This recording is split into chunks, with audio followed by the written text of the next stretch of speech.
मेरा YouTube channel job की में हम सिलोगिज्म का पार्ट 1 हम पहले कर चुके हैं। आज मैं लेके आया हूँ पार्ट 2। पार्ट 1 में हमने क्या पढ़ा था दोस्त? पार्ट 1 में पढ़ा था हमने 2 रूल पढ़े थे, रूल 1 और रूल 2। रूल 1 में हमने पढ़ा था कि जितने भी ऑल्स वाले हमारे स्टेटमेंट है उनसे हम कितनी, जो ट्रिक्स मैंने बताई थी उससे कितनी तेजी से कर सकते हैं कि इन से आउट और आउट से इन। सिर्फ वही रूल हमने बताया था। रूल नंबर 2 में सम वाला मैंने लिया था, तो उसी में मैंने आपको आइदर और वाला केस बनाया था। आइदर और के समय अलग से पढ़ने की जरूरत नहीं है, मैंने सिंपल कर दिया था। मैंने ये कहा था कि हमको सम वाले में आइदर और केस मैंने उसी में समझा दिया था, तो हमको हालांकि मैं आइदर और केस का पॉसिबिलिटी का अलग से वीडियो बना के अपलोड कर दूंगा, लेकिन मैंने उसी में समझा दिया था। अब उसी को आगे कंटिन्यू करते हुए जो इस चैनल के लिए नए हैं वो इसको सब्सक्राइब कीजिए और लाइक कीजिए, क्योंकि इससे बेहतर तरीका आपको कहीं नहीं मिलने वाला। एक बार इसको देख लिया फिर आपको दूसरी वीडियो देखने की जरूरत नहीं पड़ेगी। चलिए पार्ट 2, इसमें आज रूल 3 और रूल 4 डिस्कस करेंगे। पहले मैं तरीका बता दूं, ट्रिक्स बता दूं, फिर उसके बाद में क्वेश्चन सॉल्व करते हैं। चलिए गाइस, पहले हम चलते हैं रूल 3। रूल 3 पहले मैं एक बार देख लूं। सबसे पहले मैंने क्या कहा था? मैंने कहा सभी, कुछ और कोई नहीं। कोई नहीं, यही 3 चीजें बताई थी। ये मैं पार्ट 1 में, ये दोनों हमारी पार्ट 1 में डिस्कस हो चुकी हैं। दोनों के दोनों चीजें ट्रिक्स के साथ में डिस्कस हो चुकी हैं। आज हमें इसे करना है। इसको मैं 2 पार्ट्स में डिवाइड करके करूंगा। इनका जो जब भी सॉल्यूशन होगा, एक तो ऑल से होगा, और मतलब सभी से, और एक दूसरा होगा नो। नो मतलब कोई नहीं। मतलब इसको कोई नहीं को डिस्क्राइब करने के लिए कोई नहीं की तो जरूरत पड़ेगी, और हमें किसकी जरूरत पड़ेगी? सभी की और जरूरत पड़ेगी। इन दोनों सेंटेंस को हम मर्ज कर देंगे, स्टेटमेंट को मर्ज कर देंगे, तो कोई नहीं को हम समझेंगे। कोई नहीं को समझने के लिए, इसको समझने के लिए मैंने इसमें 2 रूल लगाए हुए हैं। एक रूल नंबर 3 और एक रूल नंबर 4, सिर्फ आप लोग की हेल्प के लिए, क्योंकि एग्जाम में जो ज्यादातर क्वेश्चन, मैक्सिमम जो क्वेश्चन आपसे पूछे जाते हैं, मैक्सिमम जो भी क्वेश्चन पूछे जाते हैं वो रूल नंबर 3 और रूल नंबर 4 से पूछे जाते हैं। तो हमारा वहां पर टाइम बर्बाद हो जाता है। मैं नहीं चाहता कि आप लोगों का समय वहां पर बर्बाद हो, क्योंकि हमारे पास लिमिटेड समय होता है, और जितनी ज्यादा हम तेजी से हिट कर पाए किसी भी क्वेश्चन को, तो मैं बताऊंगा। इन रूल नंबर 3 और रूल नंबर 4 को अगर आप समझ गए, कॉन्सेप्ट आपके दिमाग में बैठ गया, तो इससे फास्ट तरीका कोई है ही नहीं। चलिए आइए देखिए रूल नंबर 3 और रूल नंबर 4 हमारा क्या कह रहा है। मैंने कहा कि नो वाले को हमें रूल नंबर 3 और रूल नंबर 4 से हमें देखना है। पहले हम समझते हैं रूल नंबर 3 और फिर समझते हैं रूल नंबर 4। ऐसा करते हैं, दोनों को साथ में लेके चलते हैं, तो कंफ्यूजन भी हमारी दूर हो जाएगी। तो मैंने इधर लिख लिया रूल नंबर 3 और इधर मैंने लिख लिया रूल नंबर 4। जरा मैंने इनको स्टार्ट किया। मैंने कहा रूल नंबर 3 में हम क्या लेंगे और रूल नंबर 4 में क्या लेंगे। मैंने कहा कि सभी ए बी है। मैंने लिखा कोई ए सी नहीं है। इधर मैंने लिखा सभी पी क्यू है। इधर मैंने लिखा कोई क्यू आर नहीं है। एक चीज जरा ध्यान दीजिएगा, मैंने उधर कहा था कि रूल नंबर 3 ये हमारे आए कहां से? ये दोनों के दोनों नो वाले, जो हमारा कोई नहीं है उसको मैंने तोड़ करके लिखा हुआ है, कोई नहीं। तो मैंने इससे कैसे कहा था? मैंने डिस्क्राइब कर दिया इसको 2 रूल में, एक रूल नंबर 3 और रूल नंबर 4 में। मैंने कहा रूल नंबर 3 हो चाहे रूल नंबर 4 हो, मैंने कहा इसको डिस्क्राइब करने के लिए मैंने सभी मतलब सभी का लिया था और कोई नहीं। तो एक सभी वाला सेंटेंस है, एक कोई नहीं वाला सेंटेंस है। जब इसको दिमाग में रखने के लिए मैंने इसका तरीका बनाया। देखिए, अगर मैं ऊपर वैल्यू लिख लूं 1 2 3 4, 1 2 3 4, तो मैंने कहा कि मुझे कैसे याद रहेगा आगे चल के कि रूल नंबर सर 3 लगना है या रूल नंबर 4 लगना है। तो मैंने कहा अगर 1 और 3 सेम हो, देखिए रिलेशन है आपका, 1 और 3 ए है हमारा, दोनों सेम है, तो रूल नंबर 3 काम करेगा। अगर 2 और 3 अगर सेम है तो रूल नंबर हमारा कौन सा काम करेगा? 4 काम करेगा। अगर 1 और 3 हमारे सेम है, 1 और 3 हमारे सेम है, तो कौन सा रूल नंबर 3? 1 और 3 अगर हमारा सेम है तो रूल नंबर 3, अगर 2 और 3 हमारा सेम है तो रूल नंबर 4। अब जरा क्वेश्चन देखिए, क्वेश्चन कैसे पूछे जाते हैं इसमें। हमसे जब भी इनमें क्वेश्चन जो पुटअप होंगे, क्वेश्चन इनमें जितने भी हमारे पुटअप होंगे वो कैसे पुटअप होंगे? देखिए ए और सी का हमारा, ए और बी का डायरेक्ट रिलेशन है, ए और सी का डायरेक्ट रिलेशन है। इसका मतलब जिसका भी हमारा डायरेक्ट रिलेशन नहीं होगा उसी से हमारे रिलेटेड क्वेश्चन पूछेंगे। डायरेक्ट रिलेशन किसका नहीं है? बी और सी का। तो जितने भी हमारे क्वेश्चन पूछे जाएंगे, जितने भी क्वेश्चन पूछे जाएंगे, जितने भी क्वेश्चन वो किससे रिलेटेड पूछे जाएंगे? बी और सी से रिलेटेड। जितने भी, अब यहां पर देख लो, यहां हमारा किसका रिलेशन नहीं है डायरेक्ट? हमारा पी और आर का नहीं है। तो जितने भी हमारे क्वेश्चन होंगे, जितने भी क्वेश्चन हमारे होंगे वो दोस्त किससे पूछे जाएंगे? पी और आर से लेकर के। इतनी छोटी सी बात समझ में आ गई। पहले हमने रूल नंबर 3 को समझा, मैंने कहा सभी ए बी है, कोई ऐसी नहीं। इसका कैसे पता? हमें तो ये सिर्फ दिया होगा ना, इसको पढ़ करके हमें कैसे पता चला? अगर पहला और तीसरा दोनों सेम है तो रूल नंबर 3 काम करेगा, दूसरा और तीसरा हमारा सेम है तो रूल नंबर 4 हमारा काम करेगा। मैंने कहा रूल नंबर 3 में हमें क्वेश्चन सर कैसे पूछे जाएंगे? तो मैंने कहा जो इनडायरेक्ट हमारा रिलेशन होता है उस पर हमारे क्वेश्चन पूछे जाते हैं। तो इनडायरेक्ट रिलेशन किसका है? बी और सी का कोई डायरेक्ट रिलेशन नहीं है, इसलिए बी और सी से रिलेटेड क्वेश्चन पूछेंगे। यहाँ पी और आर का कोई हमारा रिलेशन नहीं है, तो इसलिए जितने भी क्वेश्चन हमारे पूछे जाएंगे वो किससे संबंधित पूछे जाएंगे? पी और आर से संबंधित पूछे जाएंगे। अब जरा समझते हैं कि ये कहना क्या चाह रहा है। मैंने कहा मैं क्वेश्चन की हेल्प से आपको समझाने की कोशिश करता हूं। मैंने क्वेश्चन लिखा, स्टेटमेंट 1 लिखा। स्टेटमेंट हमारे कंक्लूजन डायरेक्ट, मैं इन्हीं स्टेटमेंट को ले लेता हूं। मैंने कहा पहले मैं इनका एक बार फोटो बना लूं। मैंने कहा सभी ए बी हैं, सभी ए बी है और कोई ए सी नहीं है, कोई ए सी नहीं है। सही। अगर मैं इसका डायग्राम बनाऊं, सभी पी क्यू है, सभी पी हमारे क्या है? क्यू है, और कोई भी क्यू हमारे क्या नहीं है? आर नहीं है। देखिए इसका अंदर वाले का रिलेशन बाहर वाले से नहीं है, इसका बाहर वाले का रिलेशन अंदर वाले से नहीं है। अब हमसे मैंने कहा कि हम दोनों में कॉमन कुछ जो है जितने भी हमारे निष्कर्ष होंगे दोनों में हम कॉमन निष्कर्ष रख लेते हैं। सिर्फ हमारे डिजिट्स का अंतर रहेगा। डिजिट मतलब हमारे वेरिएबल्स हैं ए और बी, उसमें पी और क्यू आर वगैरह हमने ले रखा है। तो जरा समझिए, अगर मैं इधर निष्कर्ष लिखता हूँ पहले इसको समझने के लिए, मैंने निष्कर्ष लिखा। निष्कर्ष मतलब कि कंक्लूजन मैंने लिखी। मैंने निष्कर्ष 1 लिखा। मैंने कहा इसमें किसके क्वेश्चन पूछे जाएंगे? मैंने कहा जिसका इनडायरेक्ट रिलेशन होता है उसके क्वेश्चन, मतलब बी और सी से। तो जितने भी हमारे निष्कर्ष होंगे वो हमारे किससे? वो बी और सी से होंगे। तो मैंने कहा सभी बी सी है पहला। दूसरा कुछ बी सी है, कुछ बी सी है। तीसरा कोई बी सी नहीं है। देखिए मैंने कहा था रोल नंबर 3 में जो भी क्वेश्चन होंगे वो इनडायरेक्ट को लेकर के होंगे, इनडायरेक्ट वेरिएबल को लेकर के जितने भी क्वेश्चन होंगे। तो मैंने कहा इनडायरेक्ट वाले पे क्वेश्चन आएंगे तो इनडायरेक्ट वाले से भाई सभी होगा, कुछ नहीं होगा, कोई नहीं होगा, इनसे ज्यादा तो कुछ बनेगा नहीं। तो आइए जरा समझते हैं। मैं अगर इसको समझाने से पहले एक बार मैं टेबल क्लियर कर दूं, क्योंकि अगर मैं इसे पहले मैं समझा देता हूं, फिर मैं टेबल आपको बताता हूं कि मैं कैसे करता हूं, मुझे कैसे डायरेक्टली याद है कि अच्छा इसमें ये सर ये लगना है, इसमें ये लगना। मैं अपने आप से बता दूंगा मैंने कि ये दोनों गलत है और सेकंड और थर्ड में हमारा इधर और लगना है। इसका मतलब ये नहीं है कि मुझे ये क्वेश्चन नहीं आता इसलिए मैंने डायरेक्टली बता दिया, मुझे सिर्फ ये पता था, रूल नंबर 3 पता था इसलिए। जरा मैं समझता हूं, समझने से पहले एक बार जरा डायग्राम को मैं क्लियर कर देता हूं। अगर डायग्राम को गाइस आप समझ गए तो बड़ा आसान हो जाएगा। जरा समझिए, मैंने अंदर वाले को माना 1 मिनट के लिए बेटा। क्या माना? बेटा। समझिएगा, मैंने बी को बाहर वाले को माना पिताजी, और इसको सी को माना मैंने पड़ोसी।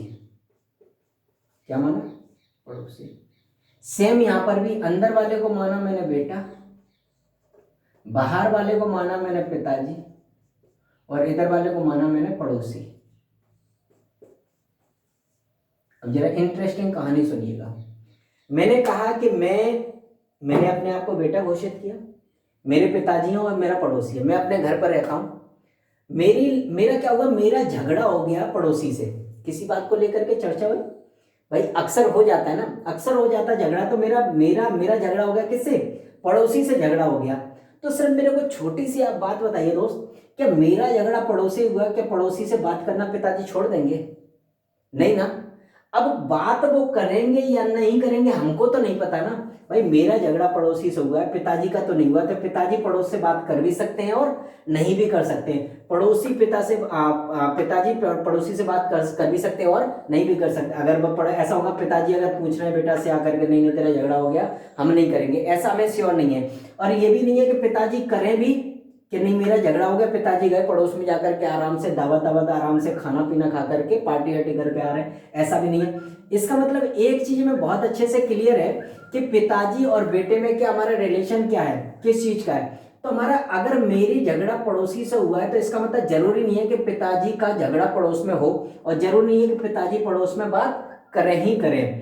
एक चीज हमारे क्लियर हो गई। हमने कहा यहाँ पर आप किसी को क्वेश्चन लेकर आ गए, तो इसका मतलब एक चीज पता चली कि पिताजी के बारे में और पड़ोस के बारे में हम क्या नहीं है, क्लियर नहीं है। तो पिताजी हमारे कौन थे, बी, पड़ोस हमारा क्या था, सी, बी और सी। तो हम क्लियर नहीं, जब क्लियर नहीं है तो इसका मतलब ही हमारा अब सभी तो नहीं हो सकते। देखो ए हमारा सी नहीं, मतलब ए का झगड़ा सी से हुआ, तो जो ए का पार्ट आ किस में रहा है, मतलब बेटा का पार्ट किस में आ रहा है, पिताजी में आ रहा है। इसका मतलब जो बेटा का पार्ट पिताजी में है, जो बेटा का पार्ट आ रहा है वो तो 100% हमारा पड़ोसी नहीं है, तो 100% पिताजी तो पड़ोसी हो नहीं सकते, मतलब 100% बी सी नहीं हो सकता, तो सभी तो बी सी नहीं हो सकते।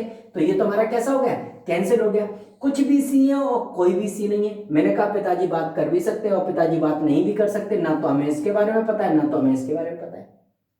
किसी के बारे में पता है, नहीं पता है, दोनों हमारे डाउट में चले गए सर, ना तो हमें इसके बारे में कंफर्म है ना तो हमें इसके बारे में कंफर्म है। जब जिस चीज के बारे में कंफर्म नहीं होते तो वहां पर हम चेक करते हैं कि वेरिएबल सेम तो नहीं है क्या, भाई वेरिएबल सेम तो नहीं है। तो मैंने कहा अब आइदर और की कंडीशन जो मैंने कल बताई थी और उसी तरह की मैंने और कंडीशन बता दी। आइदर और की कंडीशन हमारी क्या होती है, सेम एलिमेंट हो, सेम क्या हो, सेम एलिमेंट हो, एलिमेंट्स हो, एक कुछ से जुड़ा हो और एक कोई नहीं से जुड़ा हो, कोई नहीं से जुड़ा हो। मतलब कहने का मतलब ये पॉजिटिव हो और ये हमारा नेगेटिव हो। थर्ड भाई एक पॉजिटिव कुछ और कोई नहीं, एक पॉजिटिव और एक नेगेटिव। इसी को मैं पॉजिटिव और नेगेटिव को ले लेता हूं। अगर ये तीनों कंडीशन कहीं भी मिली है तो हमारा कौन सा केस हो जाएगा, आइदर और हो जाएगा। जरा आइए चेक कर लेते हैं। मैंने कहा ये भी डाउट है, और मैंने कहा तीसरी और चौथी कंडीशन मैंने कहा दोनों के दोनों कैसे होने चाहिए, डाउट केस होना चाहिए, दुविधा में होनी चाहिए। देखो दोनों डाउट में है, सेम एलिमेंट है बीसी, बीसी कुछ और कोई से है, कुछ और कोई नहीं से रिलेटेड है, प्लस है ये पहला पॉजिटिव है दूसरा नेगेटिव, हाँ पहला पॉजिटिव है दूसरा हमारा नेगेटिव है। दोनों डाउट है, दोनों डाउट उठाया, दोनों को हमने क्या लगा दिया, आइदर और, सिंपल, खत्म हो गया। कितना सिंपल था। इसका मतलब हमें ये चीज पता चल गई कि इस क्वेश्चन को हम इस तरह से सॉल्व करते हैं। अब जरा इस वाले क्वेश्चन को भी सॉल्व कर लेंगे और फिर मैं बताऊंगा कि पहले तो मैंने अभी सॉल्व करके बता दिया, अभी मैं ये बताऊंगा कि मैं कैसे सॉल्व करता हूं। अभी तो मैंने ये बता दिया कि आपको समझ में आ जाए कि आखिर सॉल्यूशन निकालते कैसे। चलिए आइए रूल नंबर 4 पे चलते हैं। मैं रूल नंबर 4 इधर ही समझा दे रहा हूं।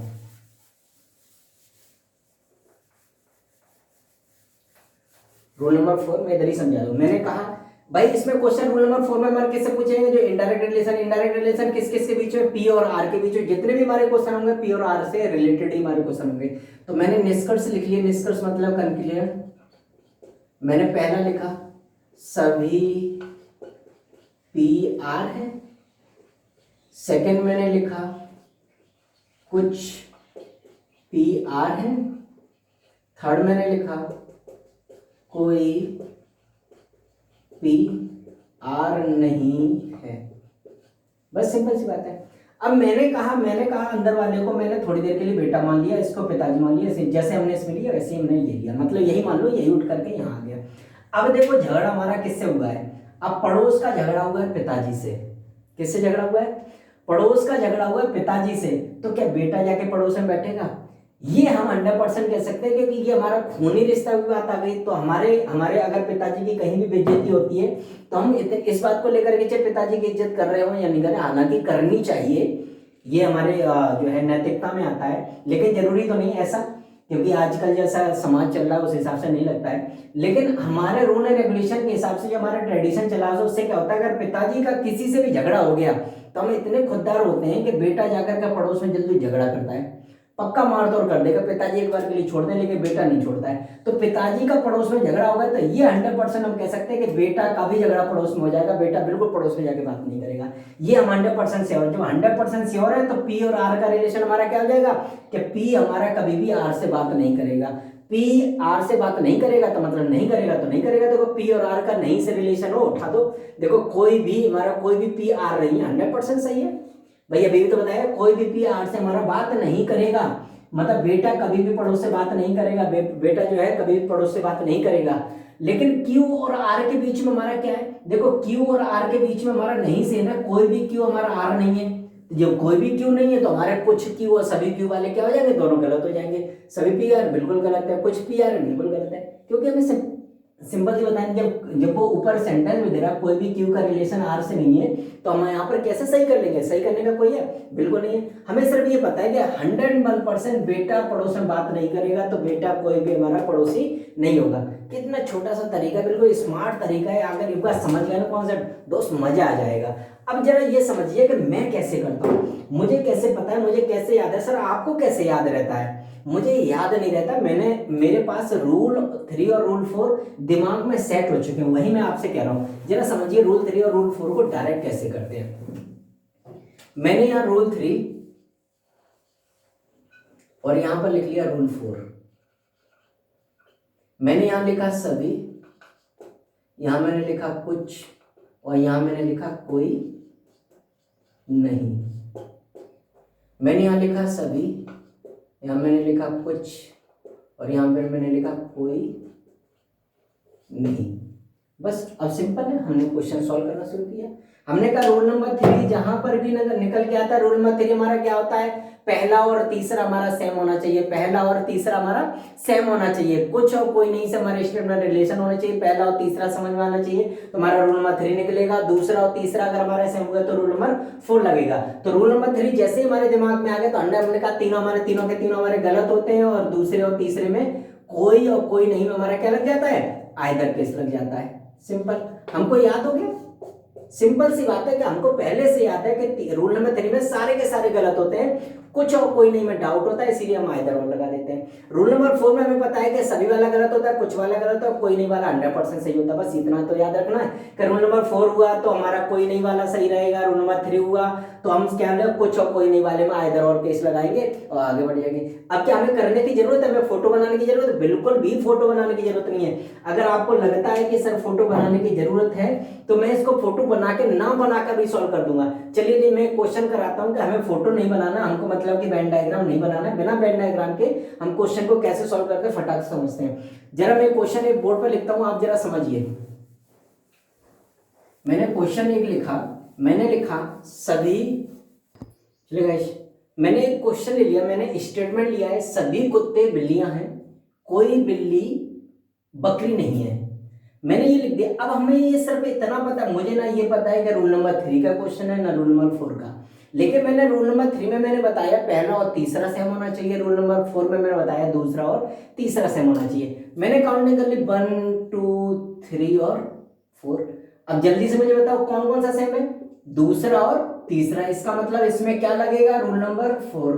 और रूल नंबर 4 मैंने क्या बताया था, कोई नहीं वाला सही है, बाद बाकी हमारे क्या हो जाते हैं, गलत। तो मैंने जरा देखा, और हमारा रिलेशन किसके से पूछा जाए, इनडायरेक्ट, मतलब कुत्ते और बकरी के जितने भी सेंटेंस होंगे उसमें कोई नहीं वाला सही होगा, बाद बाकी सारे गलत। अब कुत्ते और बकरी वाले देख लो, कुत्ते बकरी, कुत्ता बकरी, कुत्ता बकरी, तो इसमें कोई नहीं वाला, देखो कोई नहीं वाला ये वाला सेंटेंस हो तो ये सही होगा, ये दोनों क्या हो जाएंगे, गलत हो जाएंगे। अब जो बचा हुआ क्वेश्चन है जरा उसे देख लें कि हमारा निष्कर्ष क्या कह रहा है। कुछ बिल्लियां हमारे कुत्ते हैं, अच्छा बिल्ली और कुत्ते हैं तो बिल्ली और कुत्ते एक ही सेंटेंस, मतलब डायरेक्ट रिलेशन है। जब सभी कुत्ते हमारी बिल्लियां हैं तो इसका मतलब कुछ बिल्लियां हमारी क्या होंगी, कुत्ते होंगे। 100% हमें क्या है, हमें ये आया रूल नंबर 1 से।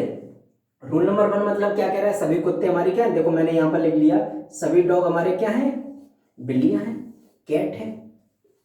और हमने यहाँ पर लिखा है कुछ बिल्लियां हमारी कुत्ते, कुछ बिल्लियां मतलब कि कुछ हमारी कैट हमारी क्या है, तो बाहर से अंदर की तरफ जा रहा है तो अंदर, बाहर से अंदर की तरफ जाता है तो क्या सही होता है, कुछ वाला सही होता है, इसलिए मैंने क्या कर दिया, सही। देखो आपका रूल नंबर 1 हमारा यहाँ पर सेट हो गया।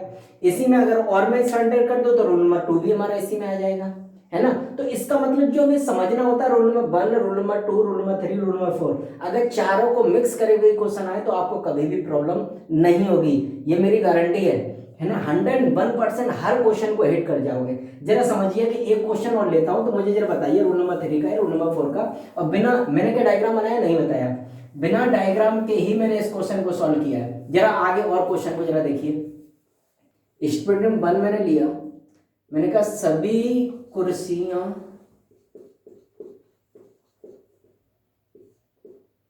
मेज है। सेकंड मैंने लिखा कोई कुर्सी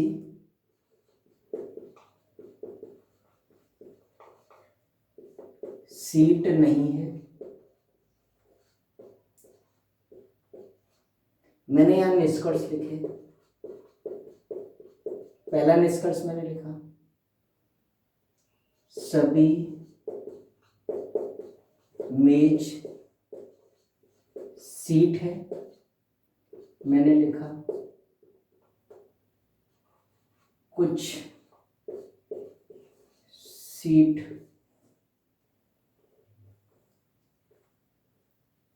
कुछ, यहां पर ये लिखा सभी मेज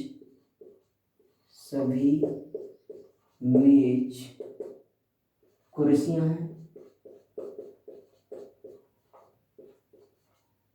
थर्ड मैंने लिखा कुछ मेज सीट है। फोर्थ मैंने लिखा कोई मेज सीट नहीं है। मैंने ये स्टेटमेंट लिए और मैंने ये 4 निष्कर्ष ले लिए। जरा मैं डायग्राम को नहीं बनाऊंगा गाइस, जरा समझिएगा मैं कैसे सॉल्व कर रहा हूँ। मैंने पहले ये पता करना है कि रोल नंबर 3 का है, रोल नंबर 1 का है, रोल नंबर 2 का है, रोल नंबर 3 का है या रोल नंबर 4 का। मैंने जैसे ही सभी को कोई लिया तो रोल नंबर 1 कैंसिल, यहाँ कुछ नहीं है तो रोल नंबर 2 कैंसिल। अब रोल नंबर 3 या रोल नंबर 4 में से कोई क्वेश्चन हमारे होंगे।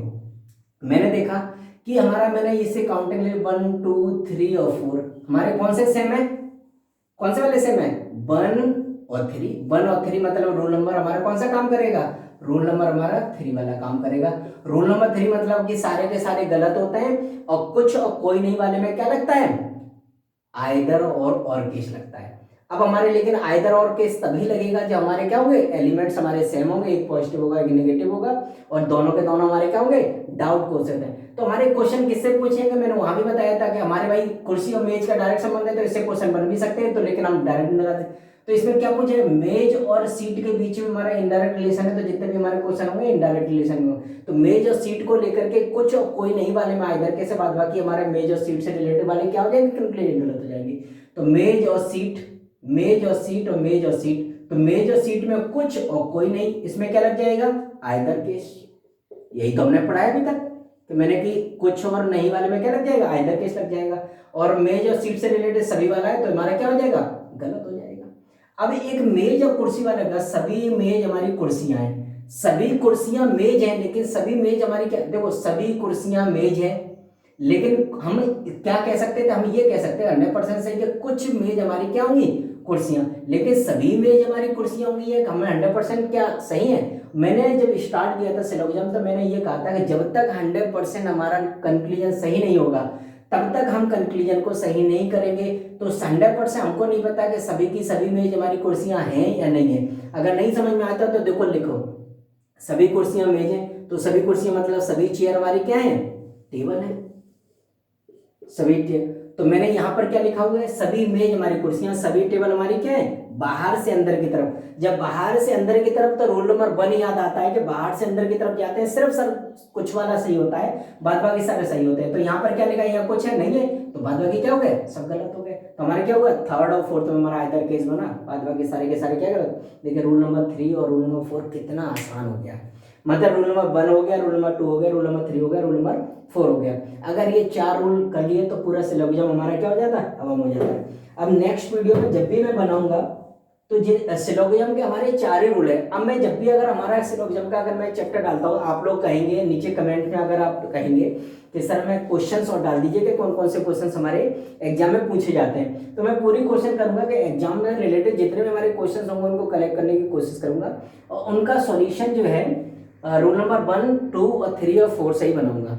अब नेक्स्ट वीडियो में हम मिलेंगे, आइदर और के समझेंगे और पॉसिबिलिटी समझेंगे, एक ही वीडियो में दोनों पे दोनों हम खत्म कर देंगे। और अगर आप लोग की अगर विशेष रहें कि हाँ सर हमको एक टेस्ट पेपर का और एक वीडियो बना दीजिए सिलोगिज्म से रिलेटेड, तो मैं क्वेश्चन से रिलेटेड एक वीडियो बना दूंगा, है ना। बस आप लोगों से यही है कि आप लोग चैनल को सब्सक्राइब करिए, ज़्यादा से ज़्यादा लाइक करिए, क्योंकि मैं जो पढ़ा रहा हूँ मैं सिर्फ दोस्त वो पढ़ा रहा हूँ जो एग्जाम से रिलेटेड है, जो एग्जाम में आने वाला है और एग्जाम में आता है। मैं कोई फालतू की वीडियोज बना के नहीं डालने वाला कि आप लोग का टाइम बर्बाद नहीं कराने वाला, ठीक है ना। तो ध्यान से पढ़िए और बस समझिएगा कि मैं क्यों ऐसा लिख रहा हूँ, मेरे कॉन्सेप्ट कैसे हैं कि रूल नंबर 1, 2, 3, 4 मैं ही क्यों बताता हूँ, ऐसा क्यों बताना चाह रहा हूँ, सिर्फ इसलिए कि आपको बेस्ट से बेस्ट मिले। चलिए बस आज का सेशन मैं यहीं पर खत्म करता हूँ, है ना। अपना ख्याल रखिए, टेक केयर, बाय बाय।